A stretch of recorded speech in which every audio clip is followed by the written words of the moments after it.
Hi everyone! Welcome again to my channel. And today's video guys ay nandito ako ngayon sa loob ng mini greenhouse ko. So natrap ako dito sa loob, hindi ako makauwi kasi biglang bumuhos yung malakas na ulan at may kasama ring hangin.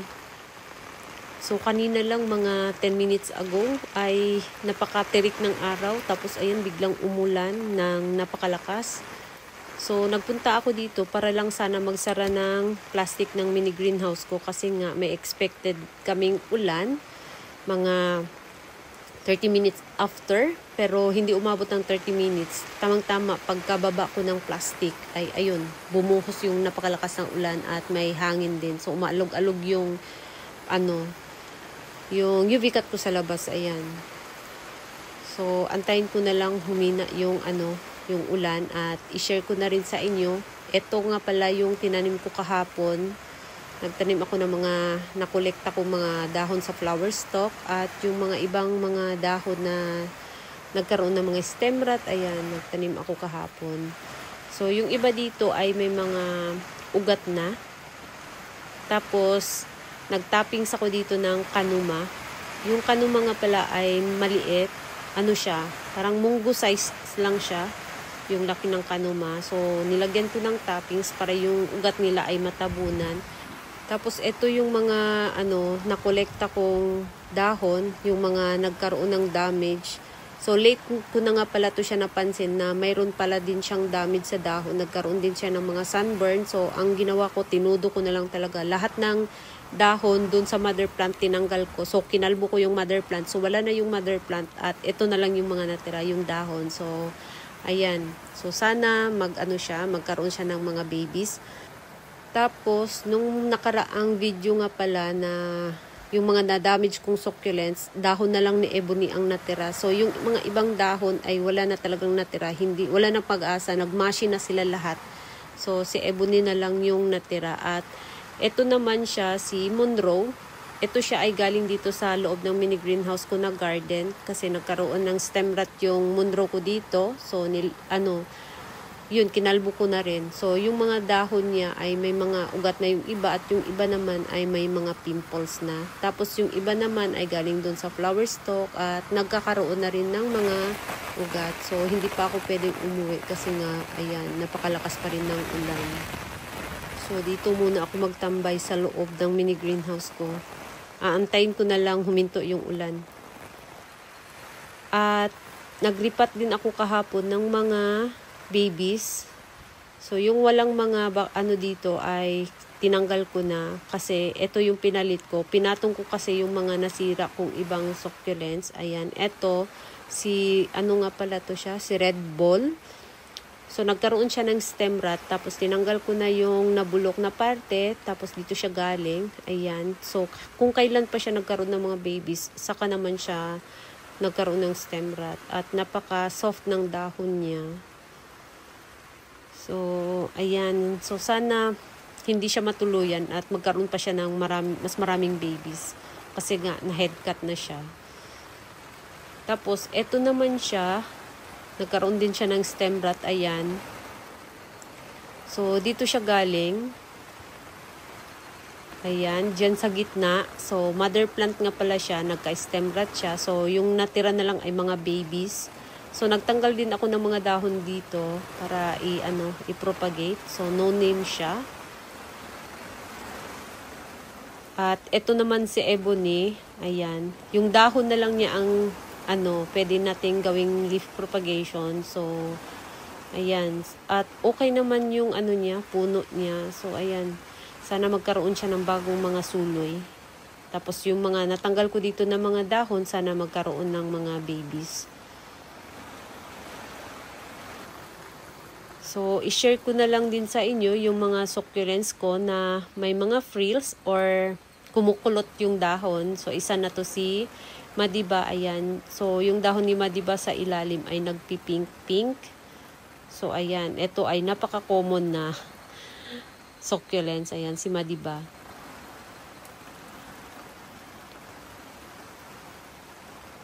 At, ito naman siya, si Party Dress. Ayan. So, Ang ano niya, ang pagka-frill niya ay medyo maliit yung curve ng frill niya. Ayan, si party dress.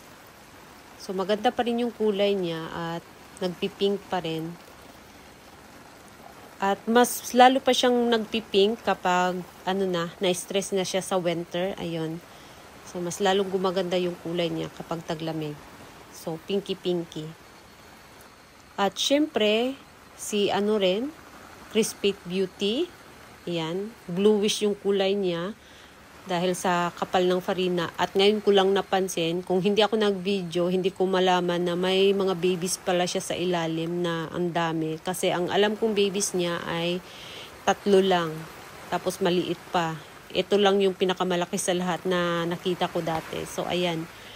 Marami pala siyang baby sa ilalim. So, si Crispy Beauty pala ay mabilis din mag-produce ng bagong babies. Tapos, ito nga pala yung dahon na pinropagate natin na Crispy Beauty. So, ayan. So, 7 yung tinanggal ko na dahon ng Crispy Beauty. So, 6 ang nag-success. Yung isa ay nag-dry na. Ayan. Tapos, ito naman siya, si Peach and Cream. Ayan. Mayroon din siyang konting frill sa dahon. At may mga babies na rin siya. Ayan. Ayan, malaki na yung babies niya. So, ito talaga yung inaantay ko na lumaki siya. Kasi ito siya ay, ang nito is, mahaba ang story nito sa akin. Kasi nagkaroon to siya. Nung unang bili ko talaga siya, ay nasira siya. Nanilaw yung dahon niya. So, napakaliit na lang niya dati. So, ayun, na-survive ko naman siya. So, ayan, umuulan pa rin. Mas lalong lumakas yung ulan. So, ayan yung bukid ko sa labas. Yung mga tanim ko. So, ayan. At ito naman siya, si Princess Dress. Ayan. So, mas yung pagka-frill ng dahon niya. Mas maliit yung, yung curly. Ayan, mas maliit yung curly niya. At may mga babies na nga pala siya. Marami siyang babies. I-compare sa ibang frills na meron ako, ito siya ang pinakamabilis na nagkaroon ng napakaraming babies. Ayan. At hindi siya gaano kalaki.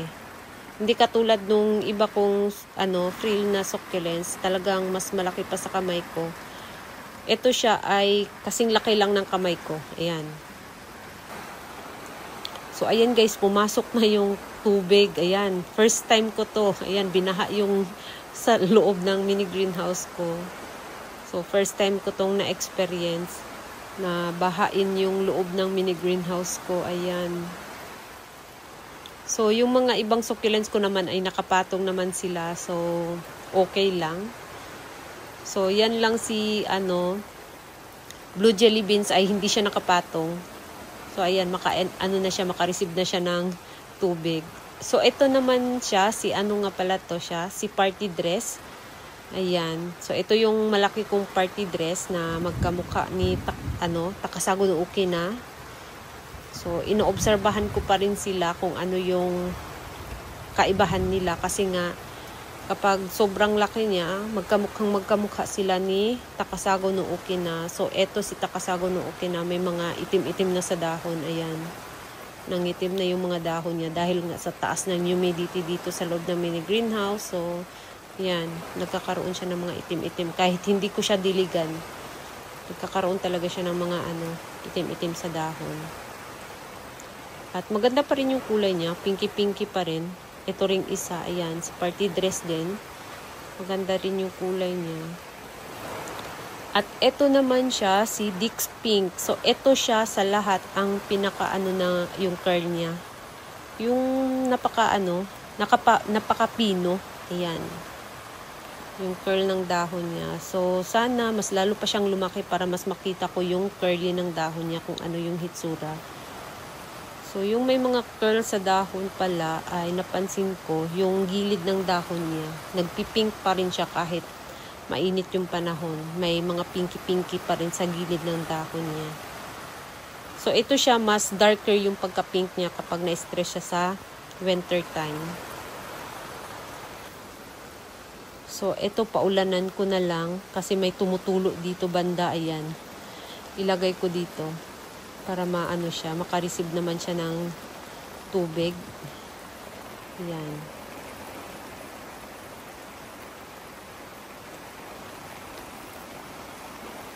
So, yan guys, paulanan ko na lang. Ayan. So, sana bukas, tumigas na yung dahon niya kasi nga nakaano na siya ng tubig dyan. At ito naman siya, si Sedum clavatum. So, ito talaga yung problema ko kay Sedum clavatum kapag summer na. Kasi nga, nagkakaroon talaga siya ng mga mushy leaves. Siguro dahil nga sa sobrang init at yung lugar ay napaka-humid. Kasi nga wala tayong electric fan dito. So, umorder na ako ng electric fan. Di battery yung in-order ko. Kaya lang hanggang ngayon hindi pa dumating. Baka matapos na yung summer, hindi pa siya dumating. Yan.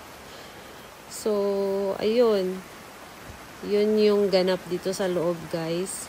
So, mayroon na ako mga succulents na mga nasira. Medyo marami-rami rin yung mga nasira kong succulents ngayong taon i-compare last year. So, ayan. So, kaya kailangan talaga mag-propagate para hindi tayo maubusan ng succulents.